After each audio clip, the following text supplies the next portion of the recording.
Bismillah, wa salatu wa salamu ala Rasulillah, wa ala alihi wa sahbihi wa man wala. The beautiful month of Rajab. Allah subhanahu wa ta'ala tells us in the Quran that the month of Rajab is one of the 4 sacred months. إن عدة الشهور عند الله 12 شهرا في كتاب الله يوم خلق السماوات والأرض منها أربعة Hurum. That the months with Allah subhanahu wa ta'ala, as we know, are 12 lunar months. And of those lunar months, Allah subhanahu wa ta'ala says that 4 of them are very special. 4 of them are sacred. Allah subhanahu wa ta'ala is the creator of space and time. And Allah subhanahu wa ta'ala assigns to whatever space and whatever time He wishes, as the creator of space and time, Allah assigns some distinction, some special attributes, some barakah. And Allah subhanahu wa ta'ala informs us that 4 of the months of the year are very special with Him subhanahu wa ta'ala, the ashhur, the months that are hurum, that are sacred.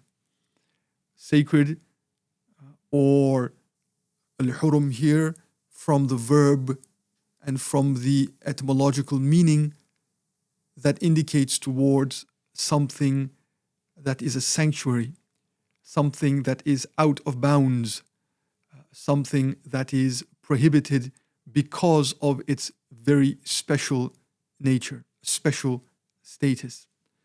And so we begin with that, to know that the month of Rajab is a very special month with Allah subhanahu wa ta'ala, because He assigned it to be so. Now, what does that specialness entail? Well, it means, practically speaking, for me, that everything that I do in that time period of Rajab has a special value. That there is a special barakah, a blessing that is attached to good deeds. That Allah magnifies them. Allah Ta'ala rewards them more abundantly. That the consequences of purification of my mind and heart are amplified. One act done outside of the sacred months is not the same as that same act done within the sacred months. Of reward, yes, but also of impact, of consequence, of purification, of benefit, of barakah, or of drawing me nearer to the divine. So, implicit in the identity of Rajab, because of its sacredness, its hurma, I should be encouraged to be more special in the special month. I look upon it with more reverence. I look upon it with more opportunity. I look upon it as, if you like, a shortcut or a fast track to draw nearer to Allah subhanahu wa ta'ala. And by the same token of my hope and expectation and my positive drive and attitude because it's a sacred month, I must also be aware, because it is sacred, I must be more careful and more diligent not to disobey Allah subhanahu wa ta'ala, for sure, because disobedience in special times and special places is worse and is more serious. And I must be more cautious, shall we say, to use my time well, to use my time for khair, because time that is very special and is not used to produce something special is not only time wasted, but is time wasted in ways that are unlike other times. It's a squandering of time, of opportunity that is more serious. That, I think, for the believer, number one, should inform and inspire the way in which I approach the month of Rajab.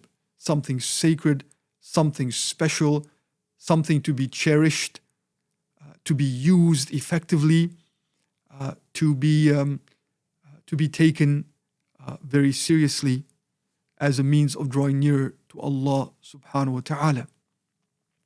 Secondly, that the specialness of Rajab, one might say, is also connected to the specialness of Ramadan.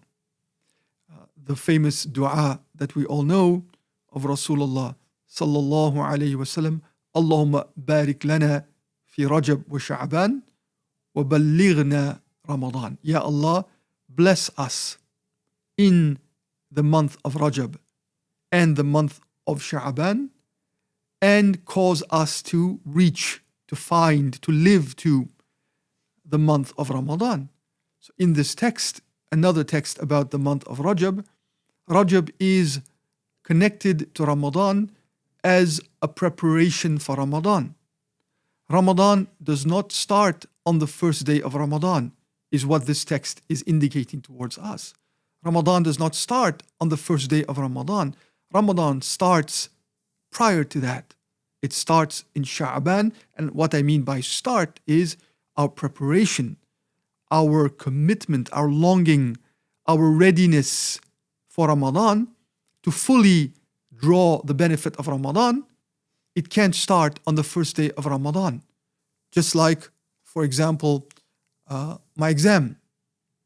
My exam and my preparedness, readiness doesn't start the moment the exam starts. There's a prelude, there's an introduction to that. Days, weeks, months before of preparation, of study. And then when the exam comes, I'm ready. And inshallah, I will do well on the exam. Like an athlete getting ready for a race. The 100-meter dash. The race didn't begin by the sound of the gun, but the race began prior to that. Preparation, time, psychological readiness, emotional readiness, the right attitude, and then I'm ready at my best to run the race. Like that for Ramadan. Ramadan is a guest, and we don't start preparing for the guest. We don't get our house in order, literally and also metaphorically, for a very honored guest. We don't start that when the guest knocks on the door. And then suddenly I hurry and hasten to clean and dust and prepare the home. It's before that. And to the extent of the augustness of the guest is the seriousness of the preparation before. So Ramadan, in this very beautiful text of the explicit and implicit meanings, is that he, sallallahu alaihi wasallam, is telling us in this dua, in a subtle way, but in a very powerful way, get ready. Get ready 2 months before, beginning with Rajab, and then Sha'ban. And so when Ramadan comes, my heart is ready to receive. How many Ramadans have I lived where I entered Ramadan, but I was not receptive. My heart was not receptive to receive the gifts of Ramadan. My heart was not ready, was not clean enough, was full of its attachments. And so what I may have been intended to receive in Ramadan, what I may have been intended to receive, I didn't, because I wasn't ready. It's like a cup. I don't fill the cup when the cup is dirty. And I don't fill the cup when the cup has already other liquid inside. I come with a clean cup. So coming with a clean cup, or let's say a clean chalice of my qalb, requires preparation, and that preparation begins in Rajab, and then Sha'ban, and then Ramadan. And we know in the month of Sha'ban that Rasulullah sallallahu alaihi wasallam used to fast almost all of it to get ready. So the fast now, when he enters Ramadan, sallallahu alaihi wasallam the heart is fully engaged in fasting at his level. But we take a lesson, I take a lesson at my lower, lowly level to be ready to fast and to be in the spirit of fasting and to, if you like, take the baton, and I'm already running when the baton of Ramadan is passed to me. And number 3, we could say that it starts off with the sacred month because Allah Ta'ala really wants me to prepare.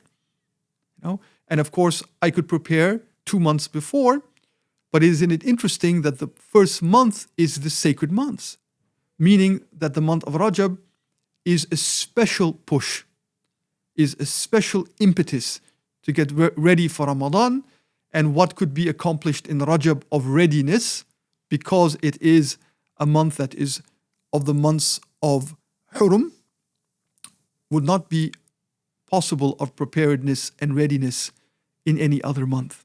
And that's from the gift of Allah subhanahu wa ta'ala to begin my journey, my sacred journey to the month of Ramadan with the sacred month of Rajab. For may Allah subhanahu wa ta'ala allow us to engage and to understand and to feel the month of Rajab as is deserving of its sanctity and its blessedness with Allah subhanahu wa ta'ala. May Allah subhanahu wa ta'ala allow us to take full and complete advantage of the month of Rajab. May Allah subhanahu wa ta'ala, in the text of Rasulullah sallallahu alayhi wa sallam, Allahumma barik lana. This text also is informing us of a special longing for Ramadan that starts in Rajab. Because the text says, Ya Allah, that he was looking forward to Ramadan much before Ramadan. He was longing to meet Ramadan. There was this earnest desire and longing and intimacy with Ramadan that begins before Ramadan. And so let the longing build. I must build and cultivate my longing. Must build and cultivate my truthfulness to meet Ramadan. And of course, as they say, the thought of absence or absence makes the heart grow fonder. Now I know that Ramadan is coming, and as it draws nearer, someone who truly has hub love for Allah and His Rasul sallallahu alaihi wasallam would start to long for Ramadan, and that longing in, if you like, the crucible of Rajab would be more powerful because it's a special month. A special month would mean a special longing, a special shawq for Ramadan. For may we, inshallah, not squander the divine gift. May we receive it well. May we receive it honorably. May we embrace the gift of Allah subhanahu wa ta'ala of this beautiful month of Rajab. And by it, may Allah ta'ala bless our journey through Rajab and Sha'ban. And may we meet Ramadan at our best so that we can become even better. May we meet it with the best version of our current self so that we may be given a better self, a newer creation, a newer heart, not merely a heart that must be repaired, but a heart that is gifted anew in my experience of Allah and in my experience of His beloved sallallahu alayhi wa sallam. Wa jazakumullah khairan. Assalamu alaikum wa rahmatullahi wa barakatuh.